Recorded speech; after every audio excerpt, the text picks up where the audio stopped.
Hello पियर lovers, ये हमारा शायद से 5th पार्ट है। इसे एंजॉय कीजिए। अगर आपने इससे पहले के पार्ट ना देखे हो तो प्लीज़ जाके देख लीजिए ताकि आपको स्टोरी अच्छे से समझ में आए। इसके साथ ही स्टार्ट करते हैं। जैसे ही मिकाएल ये देखता है कि यूरी अपने कमरे में नहीं है, मिकाएल परेशान हो जाता है और कहता है, यूरी यूरी तुम कहाँ हो? वो यूरी को हर जगह ढूंढने लगता है लेकिन यूरी उसे कहीं नहीं मिलता। वो पैनिक होते हुए सोचता है, यूरी यूरी तुम कहाँ हो? नहीं, तुम जा नहीं सकते। और यही सोचते हुए वो कहता है, यूरी तुम कहाँ हो? लेकिन उसे सिवाय साइलेंस के और कुछ नहीं मिलता। धीरे धीरे मिकाएल का पैनिक और बढ़ने लगता है और वो सोचता है, मुझे उसे बांध के रखना चाहिए था। उसकी आंखें कवर करके, उसको चेन अप करके, उसके हाथ पैर बांध के रखना चाहिए था ताकि वो कहीं जा ना पाए।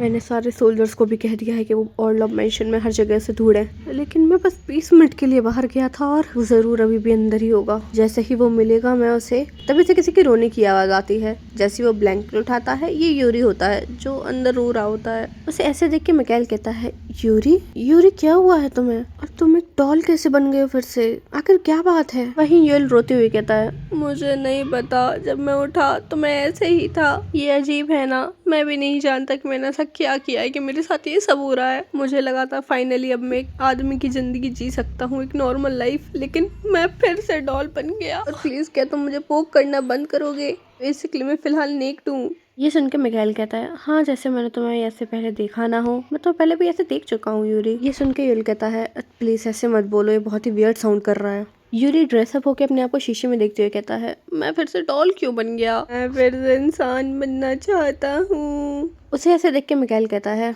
यूरी क्या तुमने फिर से इस इंसान की आवाज सुनी थी? वो चैंग युन जो भी था। ये सुन के यूएल कहता है, चैंग युन? नहीं, मैं जब उठा तो मैं ऐसा ही था। तुम नहीं जानते मैं कितना पैनिक कर रहा था, तुम भी आसपास नहीं थे। तभी कोई दौड़ते उनके कमरे में आता है। ये कैलिब होता है जो कहता है, यार ग्रेस मुझे माफ करिएगा लेकिन कुछ हुआ है। मिकाएल उससे कहता है, कैलिब क्या बात है? कैलिब उससे हाफते हुए कहता है, एक्चुअली आपका एक विजिटर आया है। ये सुन के मिकाएल कहता है, मुझे किसी ने ये नहीं बताया था कि मुझे और भी विजिटर आने वाले हैं। किसकी इतनी जरूरत हुई कि मेरे रेस्ट में इंटरप्ट करे? इससे पहले कैलिब कुछ कहता, उसके पीछे एक हाथ आता है। एम्परर कहते हैं, ये कैलिब की गलती नहीं है। आखिर कौन हो सकता है जो एक एम्परर को आने से रोक सके? और वैसे भी मैं तुम लोग को सरप्राइज देना चाहता था। ये सुन के मिकाएल कहता है, सरप्राइज? एम्परर कहते हैं, हाँ वो मैं हूँ। ये सुन के यूएल कहता है, क्या आप यहाँ पे सिर्फ फन के लिए आए हैं? मिकाएल सीरियस होते हुए कहता है, नहीं यूरी, ये यहाँ सिर्फ फन के लिए नहीं आए। ये थोड़ा शॉकिंग है कि आप यहाँ पे सिर्फ आइजैक के साथ आए हैं। इससे बात साफ है कि एम्पायर में इस बात को और कोई नहीं जान सकता, और क्योंकि कैलिब को भी आपके आने का अभी ही पता चला है, इसका मतलब है कि आपने ऑफिशियल प्रोसीजर सारे ही स्किप कर दिए हैं।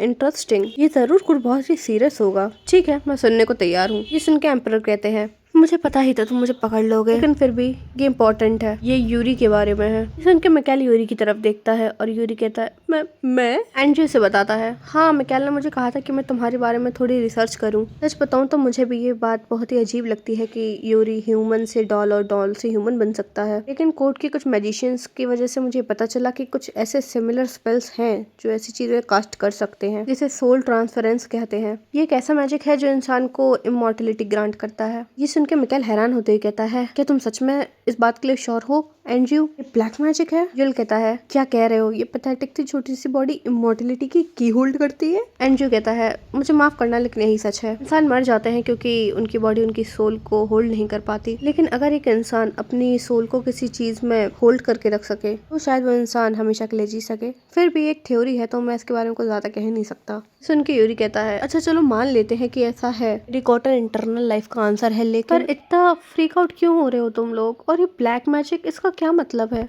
जो भी ब्लैक मैजिक में इन्वॉल्व होता है उस इंसान को चौराहे पे जला दिया जाता है, फिर चाहे उनकी कोई भी रैंक हो, यहाँ तक कि ग्रैंड ड्यूक भी इससे नहीं बच सकते। ये सुन के शॉक हो जाता है और एम्परर मिकाएल से कहते हैं, मिकाएल तुम जानते हो ना कि मैं किस हद तक रूल्स को बेंड कर सकता हूँ। ट्रेजर मैं हैंडल कर सकता हूँ, लेकिन ब्लैक मैजिक, इस पे मैं भी कुछ नहीं कर सकता। किसी को भी पता चला कि यूरी के साथ क्या हो रहा है, तुम्हें क्या लगता है क्या होगा? उसे टेंपल में चीनों से बांध दिया जाएगा और हर वो मेथड यूज किया जाएगा जो कर सकते हैं वो प्यूरिफिकेशन के लिए, और उसके बाद उसे जिंदा जला देंगे ये लोग। ये सुन के सदमे में चला जाता है, जिंदा जला देंगे? तभी एम्परर मिकाएल से कहते हैं, मिकाएल इस चीज से जितनी जल्दी पीछे छुड़ा सको छुड़ा लो, पत्थर से बांधो, रिवर में फेंक दो, फिर उससे भी अच्छा इसे सीधा उस फायर प्लेस में फेंक दो। कहते हुए यूरी की तरफ एक हाथ बढ़ता है। देख के वो बहुत ज्यादा डर जाता है, लेकिन वहीं दूसरी तरफ कोई चिल्ला रहा होता है, क्या इस दुनिया में ऐसा कुछ भी है जो तुमने आज तक सही किया है? ये लॉर्ड विल्सन होते हैं जो अपनी बेटी पे चिल्ला रहे होते हैं। मरीना, जवाब दो मुझे। मरीना अपना सिर झुकाती है और कहती है, मुझे माफ कर दीजिए फादर। मिस्टर विल्सन गुस्से में कहते हैं, सॉरी? तुम्हारे सॉरी का क्या करूं मैं? मुझे कोई लेना देना नहीं है तुम्हारे सॉरी से। मैरीन उसे शांत होने को कहती है और उससे कहती है, मैंने कभी भी ड्यूक का किसी भी वुमन के साथ होने का कोई रूमर नहीं सुना फादर। विल्सन कहता है, यही तो मैं कह रहा हूँ, लेकिन फिर भी उसने कहा कि उसका एक बच्चा है। मैरीन उसे समझाते हुए कहती है, हम कैसे मान सकते हैं कि ये बच्चा उन्हीं का है? हो सकता है उन्होंने किसी को गोद लिया हो। चलिए मान भी लेते हैं कि ड्यूक का कोई बच्चा है, तो इससे क्या फर्क पड़ता है? अगर मैं उनकी बीवी बनती हूँ तो मैं अपने बच्चे को हेयर साबित कर दूंगी। लेकिन विल्सन गुस्से में कहता है, तुम्हें मेरी बात सुन लेनी चाहिए थी। तुम भी उन्हीं की तरह फुलिश और स्टूपिड हो। तुम्हें पता भी है मुझे कितनी दिक्कत हुई तुम्हारा मैरिज प्रपोजल देने के लिए। मरीना उनसे फिर से माफी मांगती है, लेकिन मिस्टर विल्सन गुस्सा करते हुए कहते हैं, तुम बिल्कुल अपनी माँ की तरह हो, शेमलेस टू द बोन। ये कहते हुए वो सोचते हैं, मरीना की बात में एक पॉइंट है, इससे कोई फर्क नहीं पड़ता जब तक मरीना बनती है ग्रैंड ड्यूक की वाइफ, और फिर हम एक्सीडेंटली उस बच्चे से अपना पीछा भी छुड़ा सकते हैं। ये कहते हुए कि एक एक्सीडेंट था। ये सोचते हैं वो मरीना से कहते हैं, तो क्या है तुम्हारा प्लान? मरीना अपना प्लान बताती है। विल्सन कहते हैं, ठीक है, गो अहेड और ट्राई करो। मुझे लगा था तुम सब अपनी माँ पे गई हो शेमलेसली, लेकिन तुम्हें मेरा भी खून है। कहते हुए वहां से चले जाते हैं। मरीना सोचती है, आखिर उनकी हिम्मत कैसे हुई मेरी माँ को बीच में लाने की। मरीना की माँ अमेंडा ऑरवेल एक कोस्टल साइड के बैरन की बेटी थी। उनके और विल्सन के एज गैप के बाद भी वो विल्सन को बहुत पसंद करती थी, क्योंकि उनके हिसाब से वो बहुत पोलाइट और अच्छे इंसान थे। और ऐसे ही उन्होंने एक नाइट स्पेंड कर ली साथ में, लेकिन सच्चाई उन्हें बाद में पता चली। विल्सन फेमस था यंग और नेव लड़कियों को अपने प्यार के जाल में फंसाने के लिए। मिस अमेंडा को जब तक ये पता चला तब तक वो प्रेग्नेंट हो चुकी थी। उनकी कंजर्वेटिव फैमिली ने उन्हें अपनाने से मना कर दिया था, और क्योंकि उनके पास कोई रास्ता नहीं था तो वो विल्सन हाउस गई। काउंट काउंटेस वैसे भी विल्सन से थक चुके थे उसकी इन सारी नेव हरकतों से। अमेंडा उनके घर आई तो उन्होंने उसे एक ब्लेसिंग समझा। उन्होंने उन दोनों को मैरिज के लिए फोर्स किया। इनहेरिटेंस को उनकी एक लेवरेज बना दी, इससे दो लोगों की ऐसी जिंदगी जुड़ी जिसमें प्यार तो कभी था ही नहीं। अमेंडा के लिए ये सिर्फ एक दुख का कारण बना। उन्होंने अमेंडा से यही इच्छा की कि वो एक लड़की को जन्म दे। पैदा हुई एक लड़की, और जैसे काउंट और काउंटेस पास्ड आउट हुए, सन ने बिना टाइम वेस्ट किए अपनी वाइफ को बाहर भेज दिया जो कि सिख थी। रीन को उसका अपना साथ रखना सिर्फ उसकी मैरिज को सेल ऑफ करने के लिए था। रीन सोचती है, पहले उसने मेरी माँ की जिंदगी बर्बाद की और अब मेरी। एक दिन मैं उससे उस सारी चीजों का बदला लूंगी जो उसने मेरे और मेरी माँ के साथ किया है। दूसरी तरफ एम्परर के ऊपर तलवार खिंच गई होती है। ये देख के एम्परर ही नहीं, युल भी बहुत शॉक होता है, क्योंकि ये तलवार और किसी ने नहीं, मिकाएल ने खींची होती है। आइजैक कहता है, लॉर्ड ऑरलॉप, आप ये क्या कर रहे हैं? पीछे से कैलेब आता है और कहता है, सर आइजैक प्लीज अपनी ब्लेड को नीचे कर लीजिए। आइजैक कैलेब से कुछ बोलने ही वाला होता है कि एम्परर कहते हैं, मिकाएल तुम्हें पता भी है तुम क्या कर रहे हो? तुम अपनी स्वॉर्ड एक एम्परर के सामने खड़ी कर रहे हो। मिकाएल कहता है, आपने कहा था कि आप ट्रेजन हैंडल कर सकते हैं। एम्परर कहते हैं, क्या तुम सच में ये कहना चाहते हो? ये चीज ये प्योरली डार्क मैजिक से बनी है, यहाँ तक कि तुम भी नहीं बचोगे अगर सस्पिशन फैला तो। मिकाएल कहता है, यूरी कोई डार्क मैजिक का प्रोडक्ट नहीं है। एम्परर कहते हैं, तो क्या है ये? एक मिस्टेक और तुम मर जाओगे। मिकाएल उससे कहता है, मैं इस ड्यू टाइम में इसको फेस कर लूंगा। एम्परर सीरियस होते हुए कहते हैं, एज अ फ्रेंड मैं तुम्हारे लिए खड़ा होने की कोशिश कर रहा हूँ, यहाँ तुम मेरे ऊपर ही तलवार तान रहे हो। मिकाएल कहता है, क्योंकि आप मेरे दोस्त हैं इसलिए मैं चाहता हूँ ये चीज यहीं खत्म हो जाए। आप मेरे दोस्त नहीं होते तो अभी आप फ्लोर पे होते। एम्परर अपना हाथ पीछे लेते हुए कहते हैं, तुम्हें कहीं पसंद नहीं आता ना कि कोई तुम्हारी चीज छुए? ठीक है, मैं समझ गया। आइजैक अपनी स्वॉर्ड डाउन कर लो। आइजैक हेजिटेट करता है। मिकाएल कहता है, मैं इस चीज को अप्रिशिएट करता हूँ। अपनी स्वॉर्ड पीछे ले लेता है। कैलेब से भी अपनी स्वॉर्ड पीछे लेने को कहता है। कुछ देर के लिए कमरे में एक ऑकवर्ड साइलेंस हो जाती है। तभी एम्परर परेशान होते हुए कहते हैं, मैं अभी भी अपोज करता हूँ इस चीज को कि तुम यूरी को प्रोटेक्ट कर रहे हो, लेकिन मुझे ये रियलाइज नहीं हुआ कि वो तुम्हारे लिए क्या मीन करता है अब। आइजैक ऐसे प्रिटेंड करना कि ऐसा कभी कुछ नहीं हुआ था। आइजैक हाँ में जवाब देता है। तभी एम्परर कहते हैं, मैं अभी के लिए विड्रॉ कर रहा हूँ, लेकिन मिकाएल इस चीज को समझ लो, इस मूवमेंट यूरी डार्क आर्ट से लिंक हो गया, उसके आसपास रहना भी तुम्हारे लिए डेंजरस हो सकता है। कैल उससे कहता है, मैं इस बात को याद रखूंगा। और ये कहते हुए वहां से एम्परर चले जाते हैं। उनके जाते ही कैलेब टेंशन की वजह से कांपने लगता है, और हमारा यूरी सदमे में चला जाता है और सोचता है, एक मिनट, ये अभी क्या हुआ? नोवेल में बॉर्न हुआ, वो भी प्लस डॉल की तरह, और मैं अभी जलने वाला था क्योंकि मुझे ब्लैक मैजिक से जोड़ा जा रहा था। तभी कैलेब शाउट करते हुए कहता है, your grace will all due respect. आखिर ये क्या मैडनेस थी? आखिर आप कैसे एक एम्परर के सामने अपनी स्वॉर्ड निकाल सकते हैं? अच्छी बात है कि मैजेस्टी ने पीछे हटने का सोचा, अगर वो नहीं हटती तो क्या होता? फिर मिकाएल कहता है, कैलेब बाहर जाओ। कैलेब गुस्से में कहता है, लेकिन फिर वो अपनी मुट्ठी बांधते हुए कहता है, ठीक है मैं समझ गया, मैं बाहर जा रहा हूँ, अब अपना रेस्ट कीजिए योर ग्रेस। जहाँ मिकाएल कैलेब को जाते हुए देख रहा होता है, वहीं यूरी नीचे कांप रहा होता है। यूरी कहता है, मिकेल, आखिर वो क्या था?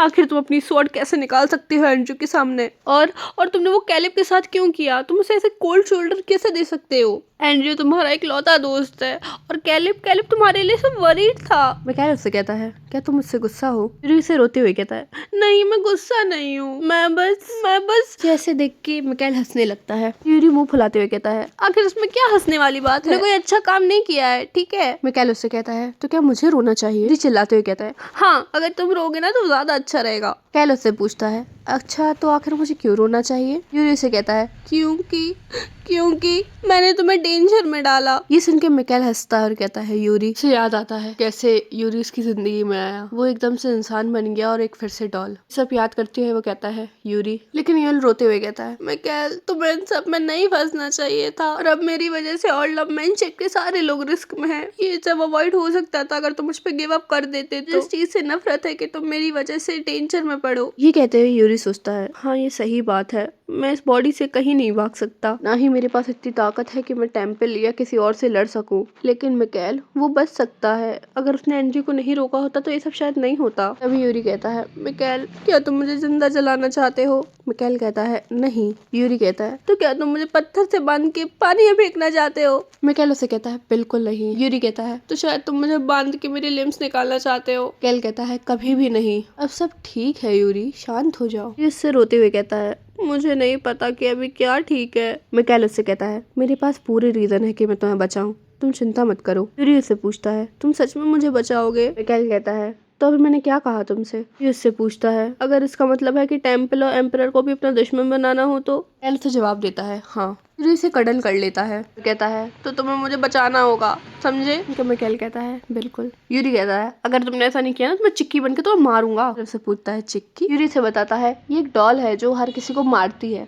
लकी को देख के यूरी कहता है, लकी यही बात है, तुम मेरे बिना बोर हो जाओगे ना, तुम्हें अच्छा भी नहीं लगेगा। ये कहते हुए युल लकी की तरफ दौड़ता है, लकी, और वहां से हमारा लकी दौड़ते हुए आता है, पी। बट वही होता है जो हमेशा होता है, लकी उसे फिर से बाइट कर लेता है और यूरी की फिर से चीख निकल जाती है। फिर हमें दिखाया जाता है कि यूरी ने लकी को खिलाने का एक अलग तरीका ढूंढ लिया है। यूरी लकी से कहता है, लकी डैडी थक चुके हैं, क्या वो एक ब्रेक ले सकते हैं? उनके लकी से कंफ्यूजन में देखता है और फिर उन्हें ऐसे देख के मिकेल सोचता है कि तब की बात है जब से लकी ने इसे बाइट करना स्टार्ट किया है। यूरी लकी से कहता है, हाँ मैं थक चुका हूँ, मुझे एक ब्रेक की जरूरत है, अब बहुत हो गया। लेकिन फिर से हमें यूल की चीखें सुनाई देती है क्योंकि लकी ने इसे फिर बाइट कर लिया होता है। वो चिल्लाते हुए कहता है, मिकेल मेरी मदद करो। मिकेल हमें उन दोनों को अलग करने का तरीका बताता है। पहले लकी को हटाओ, उसे थोड़ी सी गुदगुदी करो और जैसे ही लकी उसे छोड़ दे यूरी को उठा लो। मिकेल हंसते हुए कहता है, अब तो मुझे आदत हो गई है तुम्हें लकी से रेस्क्यू करने की। यूरी से थैंक्स कहता है और कहता है, हे लकी तुमने आज मुझे बहुत ज्यादा तेज काटा है पहले से। मिकेल उससे कहता है,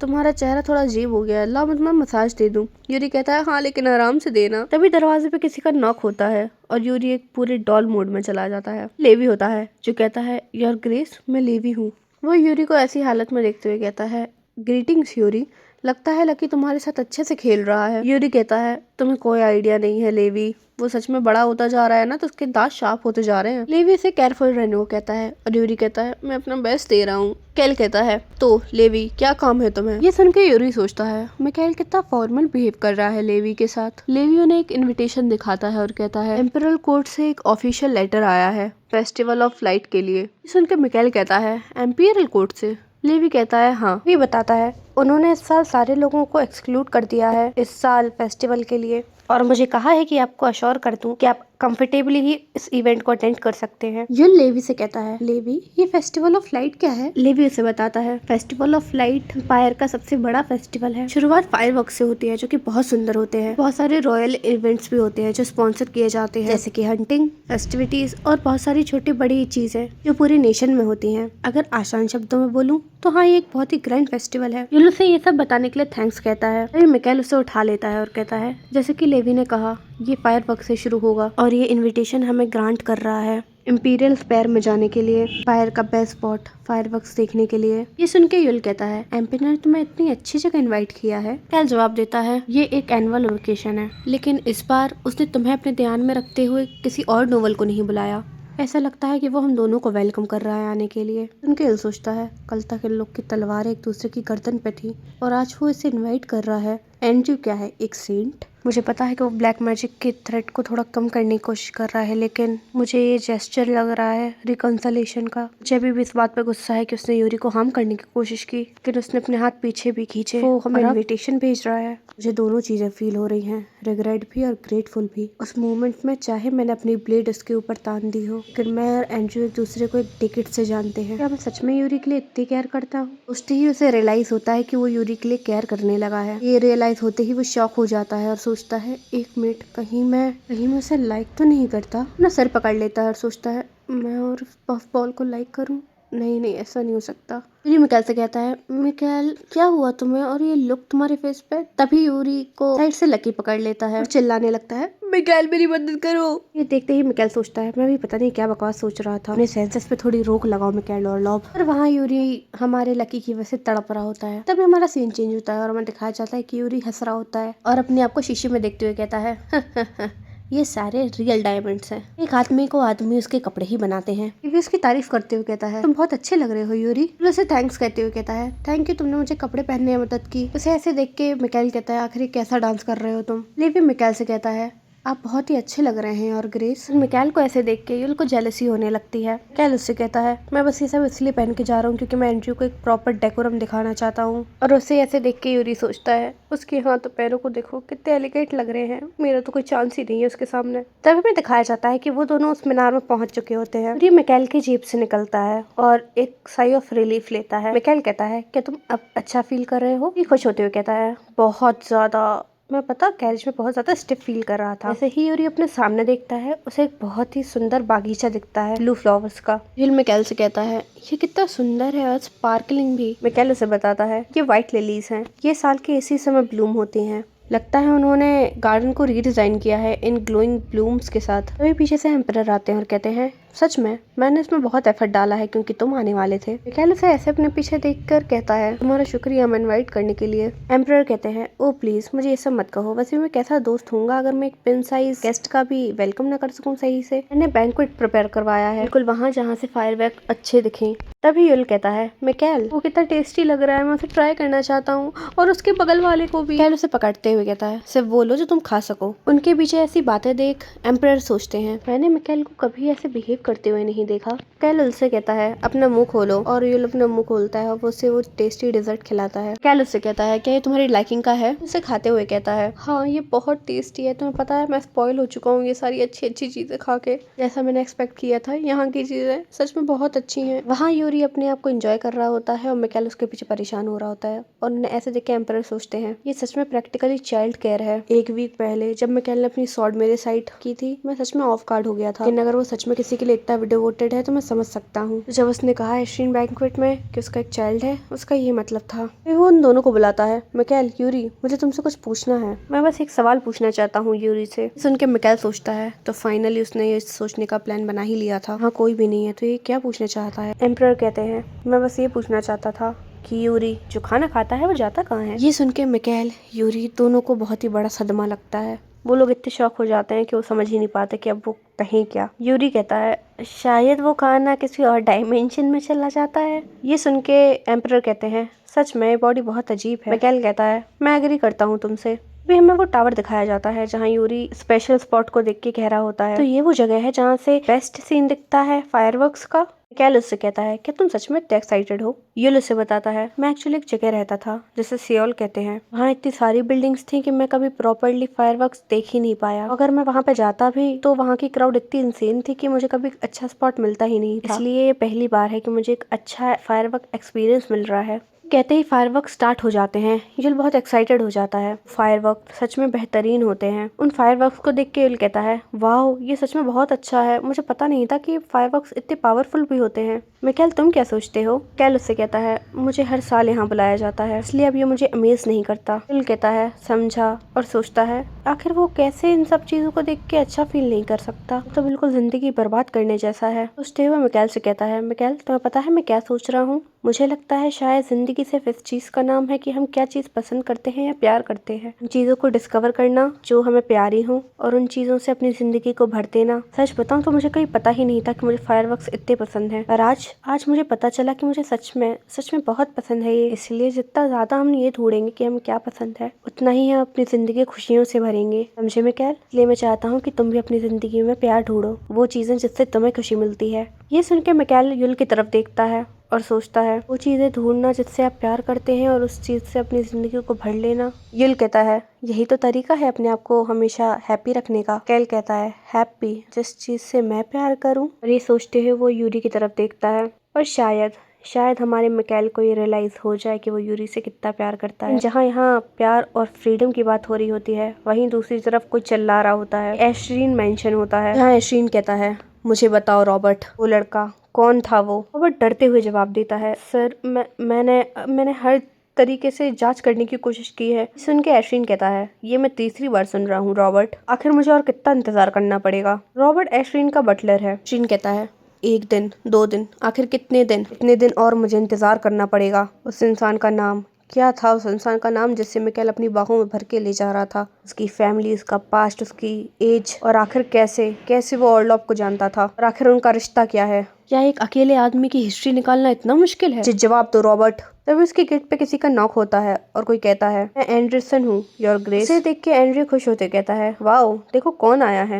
एंडरसन, जिसे मैंने भेजा था ऑर्लॉफ पे नजर रखने के लिए उनकी स्टेट में। एंडरसन बोलता है यस माय लॉर्ड, मैं आपके लिए इन्फॉर्मेशन लेके आया हूँ। मुझे इस इंसान के बारे में ज्यादा नहीं पता, लेकिन कुछ दिन पहले मैंने ड्यूक ऑर्लॉफ को स्प्रिंग हेयर वाले गाय के साथ घूमते हुए देखा था। मैंने ये भी सुना कि उसने अपनी आइडेंटिटी रिवील कर दी थी एरे गहरे सर्कस में, सिर्फ उस लड़के को बचाने के लिए। ये सुन के एश्रीन खुश होते हुए कहता है वाओ ये कितना अम्यूजिंग है, एक्सीलेंट वर्क है एंडरसन। तो उस ऑर्लॉफ ने अपना चेहरा छुपाने की भी कोशिश नहीं की उस लड़के को बचाने के लिए। एंडरसन कहता है यस योर ग्रेस, और मैंने उसका नाम भी सुना था क्लियरली, उसका नाम है यूरी। ये सुन के एश्रीन खुश होता है, कहता है गुड वर्क एंडरसन। यूरी, हाँ यूरी, हाँ अब ये कहानी सच में बहुत ही ज्यादा इंटरेस्टिंग होने वाली है। तभी हमें दूसरा दिन दिखाया जाता है जो कि second day of festival of lights का होता है, जहाँ हंटिंग टूर्नामेंट स्टार्ट होने वाला होता है। तो क्या लगता है आपको कि इस हंटिंग टूर्नामेंट में क्या होगा?